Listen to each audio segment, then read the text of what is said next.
저에게는 한 가지 소원이 있습니다. 언젠가 제가 죽고 또 여러분들이 다 죽어서 천국에 가 제가 여러분들을 만나는 것이고 또 여러분들이 저를 또 볼 수 있는 그날이 꼭 있기를 바라는 것, 그것이 제가 교회 사역을 하면서 저에게 가장 큰 소망입니다. 선교사 바울에게도 동일한 소망이 있었습니다. 선교사 바울은 자신이 선교지를 돌면서 사역을 한 교회들, 자신이 복음을 전해서 구원받은 백성들이 언젠가 하나님 나라에 갔을 때에 그들을 다시 만나는 것, 그것이 그에게는 가장 큰 소원이었습니다. 그래서 선교사 바울이 주 57년경에 고린도에서 머물고 있을 때에 그가 편지 한 통을 썼습니다. 수신자는 로마에 있는 그리스도인들입니다. 앞으로 몇 년 뒤에 로마를 갈 계획을 잡고 그가 로마를 가기 위해서 열심히 기도하면서 준비하면서 편지를 썼습니다. 그것이 바로 로마서입니다. 로마서에 보면 로마서 1장에 바울이 이렇게 이야기를 합니다. 그가 로마로 가기를 원하는 그 소원의 그 마음을 표현합니다. 이렇게 말합니다. 나는 할 수 있는 대로 로마에 있는 너희에게 복음 전하기를 원하노라. 내가 복음을 부끄러워하지 아니하노니 이 복음은 모든 믿는 자에게 구원을 주시는 하나님의 능력이 됨이라 하였습니다. 이미 로마에는 교회가 세워져 있었고 로마에 그리스도인들이 있었습니다. 누가 로마에 있는 유대인들과 이방인들에게 복음을 전했는지는 정확히 알 수 없으나 로마 제국의 심장부인 그 로마 그 수도에 교회가 있었고 그리스도인들이 있었던 것이죠. 그런데 그 이미 세워진 교회, 이미 있는 그리스도인들에게 바울은 다시 가서 내가 너희에게 복음을 전하기 원한다 했습니다. 왜냐하면 이 복음이라고 하는 것은 그리스도인들의 영적 건강을 유지할 수 있는 생명과 같은 것이기 때문입니다. 그런 이유로 인해서 우리는 복음을 듣고 또 들어야 될 필요성이 있습니다. 우리 교회를 함께 섬겼던 우리 양성진 형제가 올해 12월 말쯤에 휴스턴에 있는 교회 사역자로 이제 떠나게 되었습니다. 제 친구 양택신 목사의 아들이기도 하지요.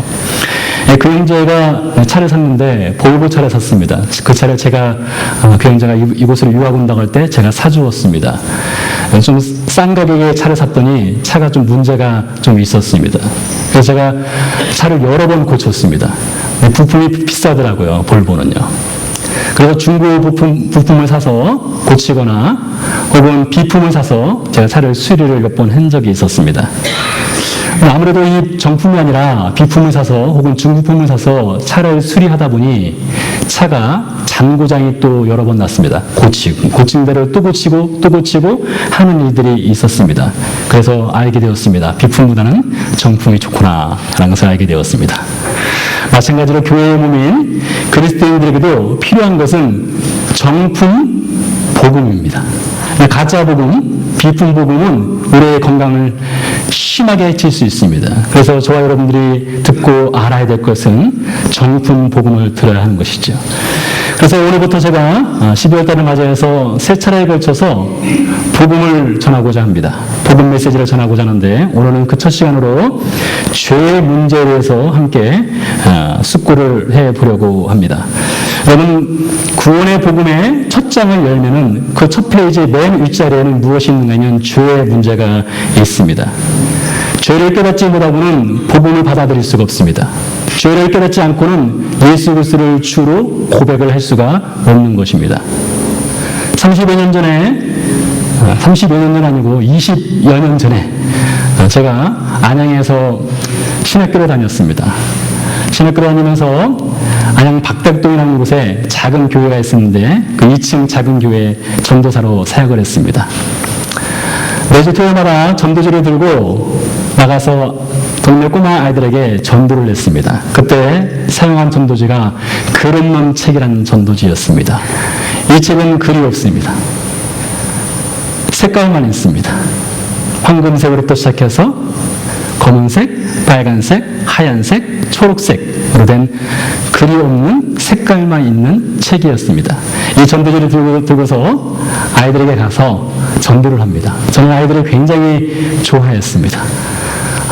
저에게는 하나님께서 특별하게 주신 은사가 하나 있는데 아이들과 친해지는 은사입니다. 그래서 그런지 저희 아이들도 아이들을 굉장히 좋아합니다. 그래서 저는 아이들이 저에게 오면 저는 테스트를 합니다. 이 아이와 제가 몇 분 만에 친해질 수 있는가. 10분 만에 친해지지 않으면 그 아이가 문제가 분명히 있는 것입니다. 저한테는 문제가 없거든요. 그 아이들에게 전도를 하면서 이 그런 문책을 탁 내밀어서 전도를 하죠. 두 번째 장이 검은 장입니다. 검은 색깔을 탁 펼치면서 아이들에게 죄에 대해서 가르쳐 줍니다. 거짓말하는 것, 싸우는 것, 욕하는 것, 부모님 말씀 잘 안 듣는 것, 그런 것들이 바로 죄라는 것을 지적을 해줍니다. 그런 죄들을 어떻게 해결할 수 있을까? 세탁기에 넣고 빨면은 이 죄가 사라질까? 그럼 아이들이 대답을 합니다. 아닐 것 같은데요? 이렇게 대답을 해요. 방망이로 때린다고 이 죄가 사라질까? 그렇지 않다고 답합니다. 그러면서 바로 붉은색으로 넘어갑니다. 여러분, 붉은색은 무엇을 상징하는지 아시겠죠? 바로 예수 그리스도의 보혈입니다. 그래서 예수님을 통해서 죄사함을 받는다는 것을 아이들에게 가르쳐 주죠. 아이들이 이해할 수 있는 수준에서 죄에 대해서 말하고 있지만 성경은 사실 우리 모두에게 이 죄의 문제가 얼마나 심각한지를 가르쳐 주고 있습니다. 그래서 오늘 예수님께서 공생의 사역을 시작하면서 그 첫 메시지로 전한 메시지가 회개하라, 천국이 가까이 왔다, 이 말씀이었습니다. 여러분, 회개하라, 천국이 가깝다, 이 메시지는 예수님만 전한 메시지가 아닙니다. 예수님의 사역을 준비했던 세례 요한 역시 동일한 메시지를 전했습니다. 회개하라, 천국이 가까이 왔다. 바울이 쓴 복음서 로마서 1장에서 16장 중에서 1장부터 3장까지의 중심 핵심 메시지가 회개하라였습니다. 사도 베드로가 성령 세례를 받고 유대인들 앞에서 복음을 전할 때 그 복음 메시지의 핵심 주제가 무엇이냐? 바로 회개하라였습니다. 구약에는 수많은 선자들이 등장을 합니다. 그 모든 선자들이 한결같이 공통적으로 전한 메시지가 무엇일까요? 회개하라였습니다. 선교사가 선교 현장에 가서 학교를 세울 수 있습니다. 병원도 세울 수 있습니다. 구제사역도 할 수 있습니다. 여러 가지 사역을 할 수 있지만 그 모든 사역은 궁극적으로 무엇을 위해서 하는 것이냐? 복음을 전하기 위해서입니다. 그런데 이 복음을 전하기 위해서는 반드시 거쳐가야 될 관문이 하나 있는데 바로 회개하라입니다. 이 회개하라가 없이는 천국이 있을 수 없습니다. 이 회개하라는 메시지가 없이는 그리스도인이 될 수가 없는 것이죠. 예수께서도 제자들도 세례요한도 구약의 선자들도 오늘날 목사들도 선교사들도 모두 한결같이 외치는 메시지 회개하라입니다. 그렇다면 이 회개라는 메시지가 증거된다면 분명 인생에는 죄의 문제가 있다는 것을 알 수가 있습니다. 예수님이 죄의 문제가 없음에도 불구하고 회개하라 하지는 않았을 테니까요. 또 이 회개라는 메시지가 전도되고 전달되는 것을 보면 반드시 그 죄의 문제를 해결할 수 있는 방법이 있다는 것을 또한 알 수가 있습니다. 그럼 도대체 무엇이 죄가 될까요? 여러분, 어떤 것이 죄라고 생각하십니까? 제가 육삼으로 타고 내려오다 보면 스피드 리밋이 65마일에서 55마일, 다시 65마일로 이렇게 바뀝니다. 제가 사실 죄송하게도 스피드 리밋을 잘 지키지 못합니다.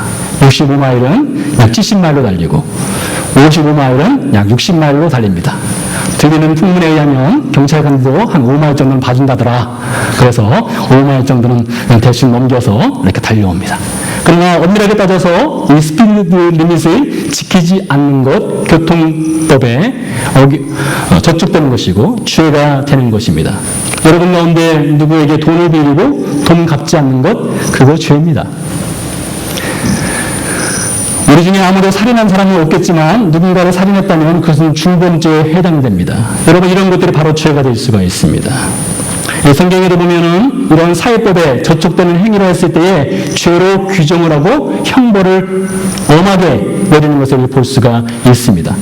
이뿐입니까? 또한 도덕적으로 죄를 범하는 경우도 있습니다. 자식이 부모를 공경하지 않는 것. 잘 보세요. 자식이 부모를 공경하지 않는 것, 그거 심각한 죄입니다. 그렇지 않겠습니까? 누군가를 시기하고 질투하고 험담하는 것, 도덕적 비난을 충분히 살 만한 죄입니다.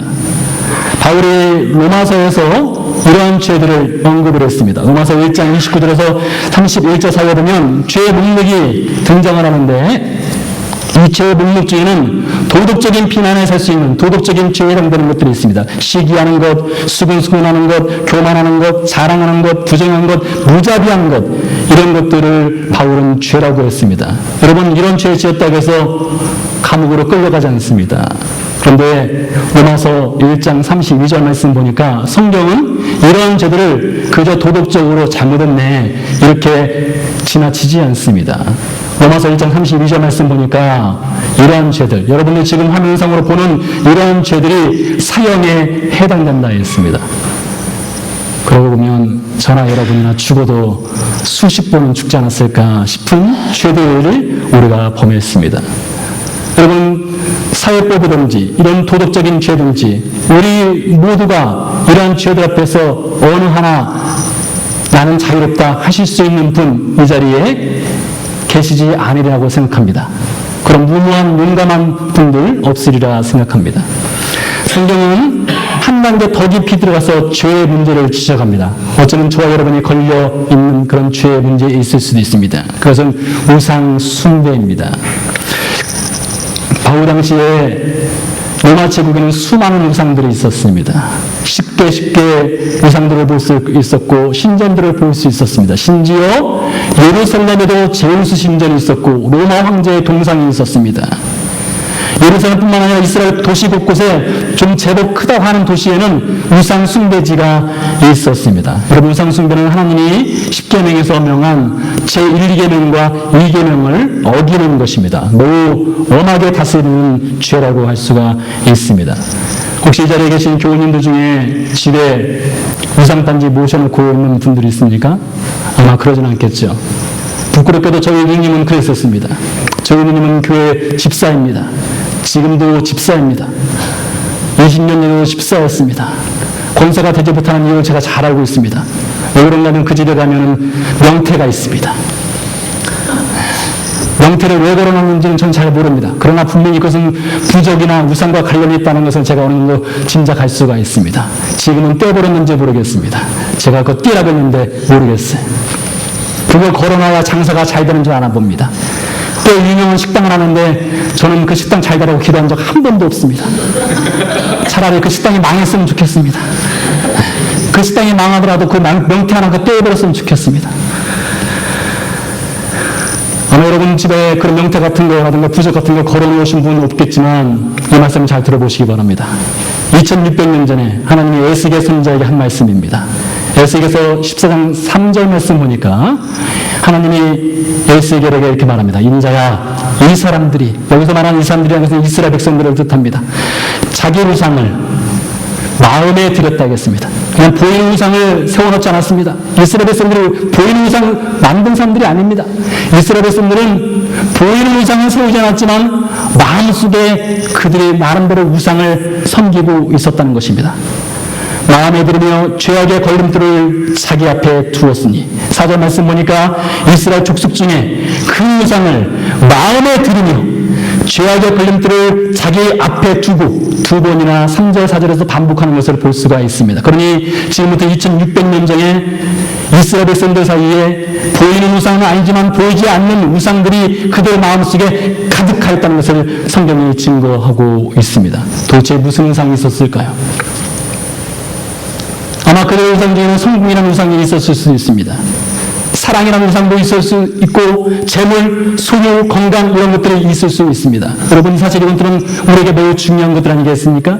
성공도 중요하고 사랑도 중요하고 재물도 중요하고 소유도 중요합니다.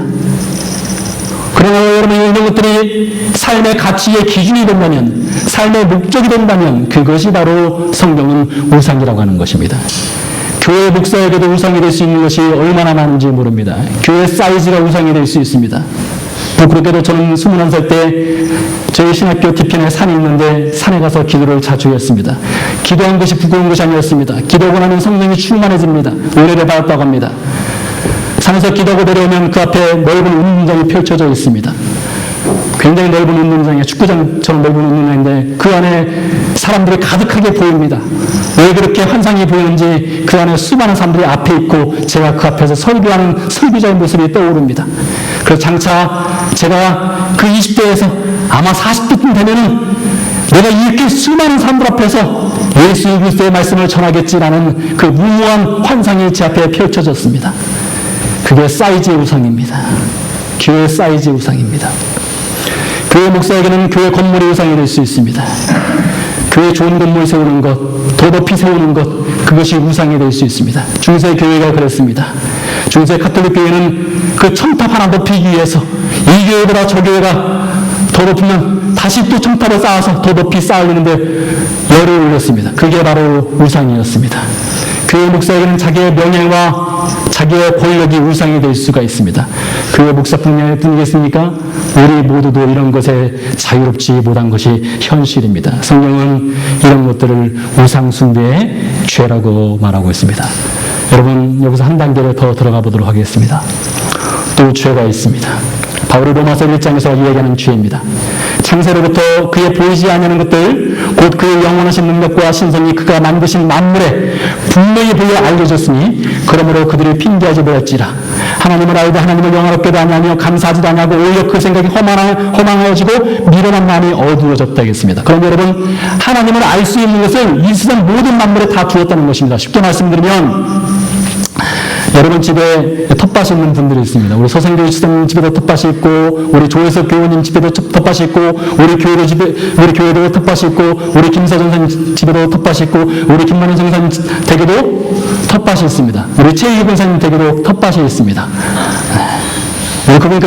우리 양무석 지사님 가정에도 텃밭이 있습니다. 혹시 제가 모르지만 여러분 각각 다 텃밭이 있을 것입니다.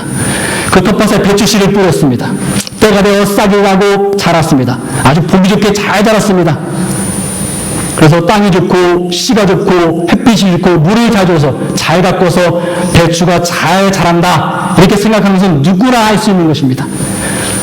그런데 오늘 바울이 말하기를, 로마서 1장 21절 말씀에 의해서 말하기를, 그런 것을 보며 배추가 자라는 것을 보며 싹을 틔우는 것을 보며 그 안에서 무엇을 볼 수 있다고요? 하나님의 놀라운 창조의 능력을 볼 수 있다는 것입니다.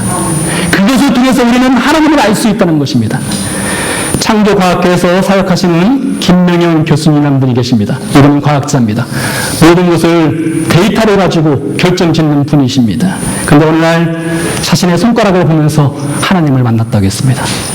자신의 손가락이 구부러지는 것, 여러분 이 손가락 구부러지는 것, 이게 누구나 다 구부러지는 것인 것 같지만 이것을 손가락을 구부러질 수 있도록 하신 하나님, 이것을 보면서 하나님의 신비막측한 창조의 능력을 발견했다고 했습니다. 여러분, 오늘 이 말씀이 그렇습니다. 로마서 1장 20절 이하의 말씀에 모든 사람에게, 예외 없이 모든 사람에게 그것을 알 수 있는 능력을 주셨다고 했습니다. 그래서 우리는 세상 만물을 통해서 하나님을 알 수가 있습니다. 별을 보면서 저 별은 나의 별, 저 별은 너의 별이 아니라 저 별은 하나님이 창조하신 별이구나, 그것을 알 수 있는 마음을 우리에게 주셨다는 것입니다. 그럼에도 불구하고 인생이 어떻게 됐습니까? 그 유일한 경배의 대상이 그 창조주 하나님을 섬기기를 싫어한다는 것입니다. 이것이 바로 죄입니다. 하나님께 감사하지 않는다고 했습니다. 이것이 바로 죄라는 것입니다. 하나님도 없고 하나님을 섬기기 싫어합니다. 자기 스스로가, 인간 스스로가 하나님이 되어버렸습니다. 이것이 바로 죄라는 것입니다. 창세기 3장에서 뱀이 하와를 유혹할 때에 하와의 마음속에 집어오는 생각이 다른 것이 아닙니다. 먹어봐라 맛있다 이것이 아닙니다. 네가 하나님이 될 수 있다 이것이었습니다. 결국 네 자신이 하나님이다, 내가 하나님이 되어버린 것입니다. 이것이 바로 죄입니다. 보이는 우상도 죄고, 재물이 우상이 될 수 있고, 명예가 우상이 될 수 있고, 건물이 우상이 될 수 있지만 가장 심각한 죄는 무엇인가 하면 바로 자신입니다. 여러분 자신이 우상입니다. 제 자신이 우상이 될 수 있다는 것입니다. 하나님 아닌 자신을 숨기는 것이 될 수 있다는 것입니다. 여러분, 이런 죄와 이 문제가 가져온 결과가 있습니다. 어떤 결과를 가져왔습니까? 하나님과의 단절을 가져왔습니다. 온갖 불행이 시작되었습니다. 에덴 동산에서 추방된 이후 인류 역사상 행복한 적이 별로 없습니다. 총을 들지 않은 적이 별로 없습니다. 칼을 들고 싸우지 않은 적이 별로 없습니다. 그 모든 인생의 인류의 죄악의 모든 불행의 그 뿌리는 이 우상숭배, 자신의 신이 되어버린 것에 있습니다. 그러나 사랑하는 교회 여러분, 이 모든 제가 지금까지 말씀드린 사회법이든지 도덕법이든지 재물이 우상이 되든지 우리 자신이 우상이 되든지 이거보다 더 심각한 문제가 있습니다. 죄의 문제 중에 가장 심각한 것입니다. 그것은 바로 여러분이 하나님과 싸우고 있는 것입니다. 여러분이 하나님과 싸우고 있는 것이 아마 여러분이 이 말을 잘 이해하지 못할 것입니다. 도대체 내가 하나님과 싸운 적이 있는가? 어떻게 내가 감히 하나님과 싸운단 말인가? 이렇게 생각할 것입니다. 로마서 5장에 그것을 얘기하고 있습니다. 로마서 5장 1절입니다. 그러므로 우리가 믿음으로 의롭다 하심을 받았으면 우리 주 예수 그리스도로 말미암아 하나님과 화평을 누리자. 여러분, 화평의 반대말이 무엇인지 아십니까? 화평의 반대말은 전쟁이라는 뜻입니다. 그러니까 하나님을 섬기지 않고 자신이 우상이 되고 자신을 섬기는 인생은 결국은 하나님과 전쟁을 벌이고 있는 것입니다. 하나님과 전쟁을 벌이고 있는 인생을 살아가니까 인생이 불행할 수밖에 없는 것입니다. 바울이 전하는 복음, 이 복음이라고 하는 말을 만들어낸 것은 바울이 아닙니다. 바울이 복음이라는 말을 처음 쓴 것이 아니에요. 예수님이 복음이라는 말을 처음 쓴 것도 아닙니다. 이 복음이라고 하는 것을 만들어낸 인물이 누구냐? 로마 황제입니다. 요한겔리온, 헬라어로 복음이라는 것인데 이 복음이란 말을 쓴 사람은 로마 황제였습니다. 로마 황제가 로마 시대 당시의 복음이었습니다. 로마 황제가 로마 제국의 시민들에게 복음을 주었어요. 그가 준 복음은 무엇이었습니까? 그가 준 복음은 전쟁이 끝나고 평화의 시대가 도래한다는 것을 선포하는 것이 로마 시민들에게 준 복음이었습니다. 로마 제국은 전쟁으로 이룩한 나라입니다. 수많은 피를 흘렸습니다. 얼마나 많은 사람들이 죽었는지 모릅니다. 그래서 전쟁이 쉬지 않았습니다. 쉬지 않는 전쟁을 통해 로마 황제가 전쟁에서 승리를 거두고 그리고 로마 시민들에게 가서 이제 전쟁이 끝났다. 이제 평화의 시대가 돌아왔다. 유언 복음이라고 외쳤습니다. 여러분, 로마 황제가 백성들에게 복음을 주기 위해서는 그 유앙겔리온을 주기 위해서는 어떤 일이 전제되어야 되느냐? 수많은 군사들이 죽어야만 했습니다. 무수한 적들을 죽여야 했습니다. 그래서 로마가 주는 이 평화의 복음이라고 하는 것은 칼날이 완전히 무뎌질 정도로 사람을 죽여야만 가능한 것이 로마 황제의 복음이었습니다. 그런데 여러분 잘 들어보시기 바랍니다. 여러분이 전쟁 중인 하나님이 우리에게 어떻게 복음을 주셨는가를 이제 말씀드리겠습니다. 하나님은 높은 고지에 계신 분이십니다. 하나님은 하늘에 계신 분이시고 우리는 이 땅에 있습니다. 우리가 하늘을 향해서 나는 당신이 필요 없습니다. 당신 없어도 난 잘 살 수 있습니다. 나를 내버려 두세요 라고 말하면서 하나님과 한판 전쟁을 벌이고 있는 우리에게 하나님이 어떻게 우리에게 복음을 주셨는지를 바울이 이렇게 이야기하고 있습니다. 오히려 자기를 비워 예수님을 뜻합니다. 종의 형체를 가지사 사람들과 같이 되셨고 사람의 모양으로 나타나사 자기를 낮추시고 죽기까지 복종하셨으니 곧 십자가에 죽으심이라. 여러분, 이것이 하나님과 전쟁 중인 우리 인생들에게 하나님의 평화의 복음을 가져오신 방법이셨습니다. 하나님 높은 하늘 고지에 계시지 않으셨습니다. 자신의 모든 전능한 무기를 다 내려놓으셨습니다. 로마 황제는 무기를 들고 적군에 돌진했지만 하나님은 전능함을 내려놓으셨습니다. 스스로 무장 해제를 했습니다. 로마 황제는 창과 칼을 갈아서 적군을 위해서 화살을 쐈지만 하나님은 스스로 무장 해제를 하신 분이셨습니다. 그리고 하나님이 사람이 되셨습니다. 하나님이 종이 되어주셨습니다. 여러분, 구약성경을 보세요. 구약성경에 기록된 전쟁, 기록되지 않은 전쟁, 이스라엘 역사를 다 살펴보면 적어도 880번 이상의 전쟁이 이스라엘 역사에 있었습니다. 우리나라는 930번 정도 전쟁이 있었다겠죠? 엄청나게 많은 전쟁이 구약성경에 있었습니다. 그러나 하나님 단 한 번도 전쟁에서 져본 적이 없는 분이십니다. 전쟁에서 한 번도 지신 분이 아니세요. 그런데 그러하신 하나님이 빌립보서 2장 5절 이하의 말씀 보니까 그분이 하나님과 전쟁을 벌이고 있는 우리 인생들을 향해서 하늘보다를 내려오셨는데 그분이 전쟁에서 졌습니다. 우리 인생과의 전쟁에서 그분이 완전히 패배하셨습니다. 2000년 전입니다. 오늘 봄날입니다. 유대인들의 명절인 6월절이었습니다. 6월절에 들어가는 금요일 새벽이었습니다. 그분이 포승줄에 묶였습니다. 채찍질을 당하셨습니다. 결국에 십자가에서 죽으셨습니다. 하나님이 자신이 하나님과 대적하는 인생 앞에서 그분이 패배하셨습니다. 모두가 다 하나님 예수 그리스도가 죽었을 때 자신들이 승리했다라고 여겼습니다. 그런데 놀랍게도 바울이 로마서 5장에서 하나님이신 예수님이 십자가에서 죽은 이후 하나님의 아들의 죽음이라는 패배가 가져온 놀라운 결과를 우리에게 이렇게 증언합니다. 로마서 5장에서 말하기를 우리가 원수 되었을 때에, 즉 우리가 하나님과 전쟁 중일 때에 그의 아들의 죽으심으로 전능함을 다 내려놓고 완전히 무장해제되어서 사람이 되어서 종으로 낮아져서 완전히 죽으심으로 우리를 하여금 하나님과 화목하게 하셨다. 평화의 조약을 맺게 하셨다. 평화의 복음을 주셨다라고 이야기를 하고 있습니다. 하나님이 우리 인생 스스로는 그 무엇으로도 해결할 수 없는 죄의 문제를 해결하시기 위해서 선택하신 방법은 그분 자신이 피를 흘리는 것이었습니다. 그분 자신의 죽음으로써 죄의 문제를 해결하였습니다. 다시 말씀드립니다. 로마 황제는 상대를 죽임으로써 평화의 복음을 주었지만 하나님은 자신을 죽임으로써 평화를 주셨습니다. 복음을 주셨고 생명을 주셨다는 것입니다.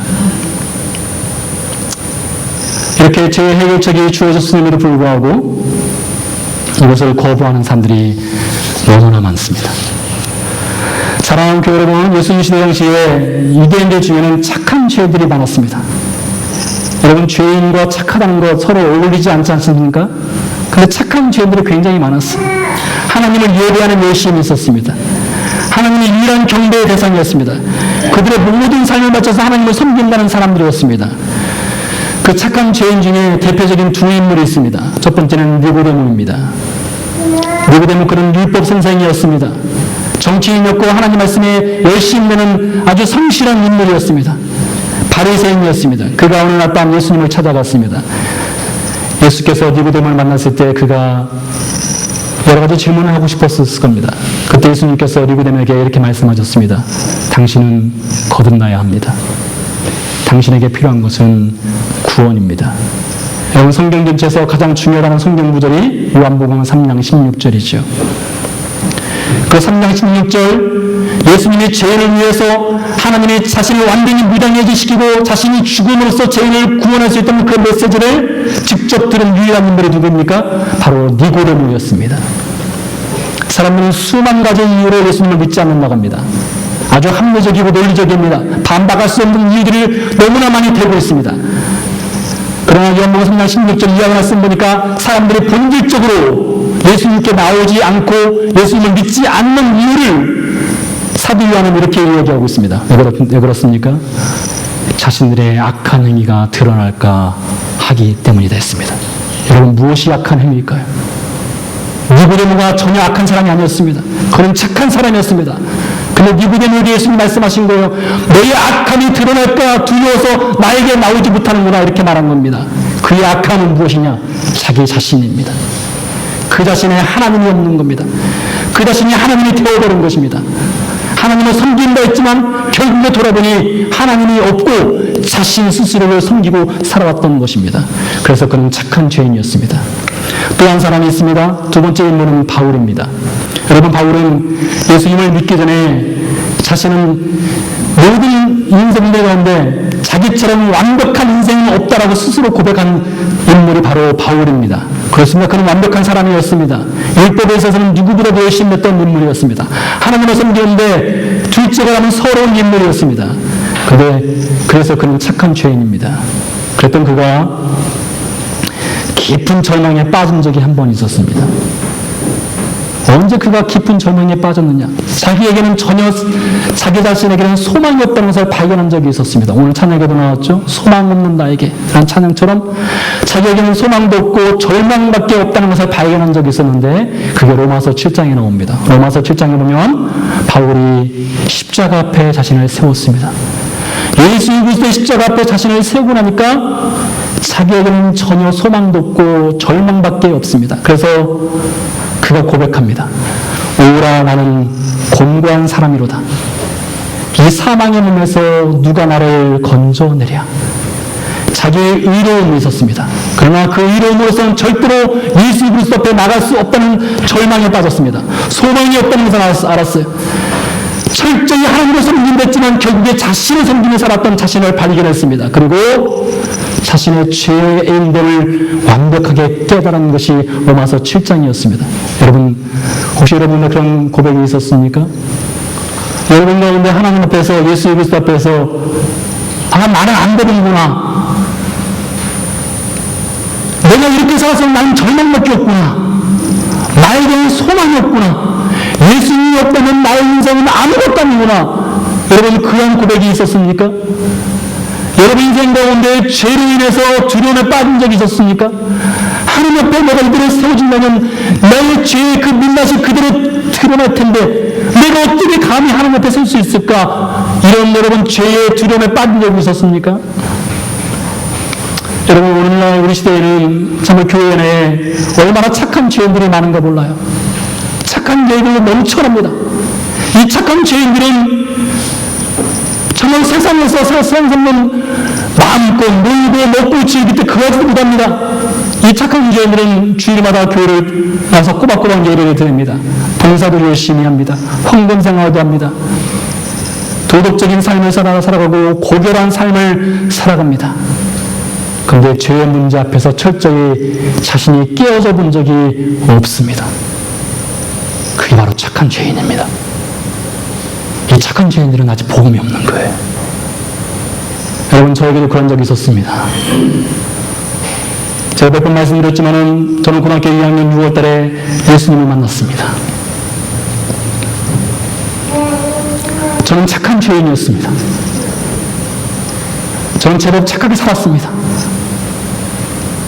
근데 그날 기도의 시간에 제가 다른 것을 가지고 기도한 것이 아니라 주님, 저는 기도할 줄 모릅니다. 저는 어떻게 기도할지 모르겠습니다. 기도할 수 있게 도와주세요. 그게 제 기도의 전부였습니다. 제가 죄 있는 것을 깨달았다면 주님, 죄들을 용서해 주세요. 저는 죄 속에 절망하고 있습니다. 이렇게 기도했을 텐데 저는 그 기도를 할 줄 몰랐습니다. 왜요? 저는 죄가 죄 있는 줄 몰랐기 때문입니다.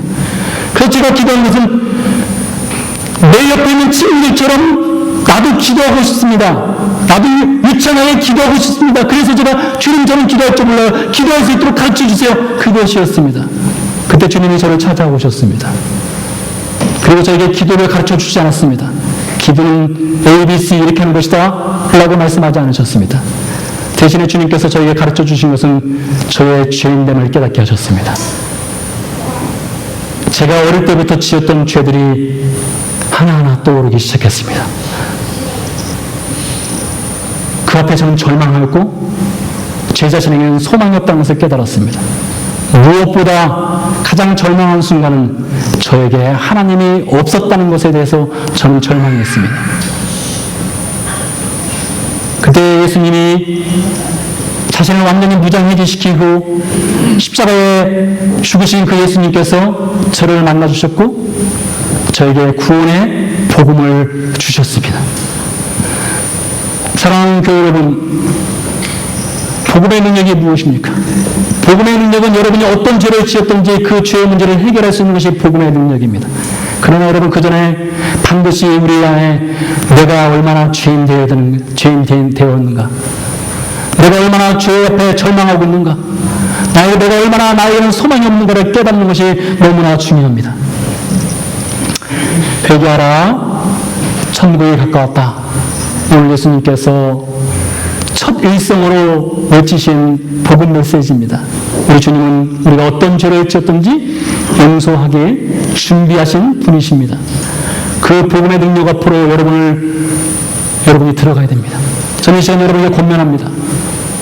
여러분 가운데 아직 하나님 없으신 분이 있습니다. 여러분 가운데 아직 죄 절망에 빠져본 적이 없는 분들이 있습니다. 그렇다면 오늘이 여러분에게 기회입니다. 오늘 이 시간 여러분 고백하십시오. 예수 그리스도 앞에서 주님, 제가 얼마나 죄인 된 것을 깨닫게 해주십시오. 그 깨달음을 통해서 주의 복음 안으로 내가 들어갈 수 있도록 해주십시오. 여러분, 그것이 복음의 첫 단계입니다. 그 복음 안으로 들어가면 여러분 인생 가운데 하나님이 예비하시고 준비하신 놀라운 역사가 분명히 펼쳐질 것입니다. 기도하시겠습니다.